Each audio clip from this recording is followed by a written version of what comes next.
পেয়েছি ওই জায়গায় পাইলট, এই যে প্রশাসনিক ভবনে একদম শেষ মাথার যে রুমটা, ওই রুমটার মধ্যে পাইলটকে পাওয়া গিয়েছে একদম প্যারাশুট সহ। তার মানে পাইলট আগে ইজেক্ট করেছে, কিন্তু মিডিয়ার মধ্যে এটা বলা হচ্ছে যে পাইলট ইজেক্টই করে নাই। আর কালকে রাতে 2টা নাগাদ ওরা তো বলেছে যে 8টার দিকেই সমস্ত সংস্কার মানে উদ্ধার কাজ সমস্ত শেষ। তাহলে রাতে 2টা নাগাদ কি জন্য এখানে অ্যাম্বুলেন্স আসবে?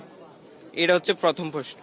আর দ্বিতীয় প্রশ্ন হচ্ছে, আমাদের এখানে যখন কালকে আমরা প্রত্যক্ষদর্শী ছিলাম, আমরা যখন বাঁচালাম, বের করে আনলাম এতদেরকে, তখন ক্লাসরুমেই অনেকেই মারা ছিল, স্পট ডেড ওইখানেই, ওরা গলে গিয়েছে, একদম গলে গিয়েছে একবারে পুড়ে একবারে, এই যে স্কুল ড্রেস একবারে পুড়ে চামড়ার সাথে লেগে গেছে। হেলিকপ্টার, সেনাবাহিনী, বিমান বাহিনী সহ যে ওরা বস্তাবন্দি করে নিয়ে গেছে, ওই সকল লাশের কোনো এখনো সন্ধান আমরা পাই নাই।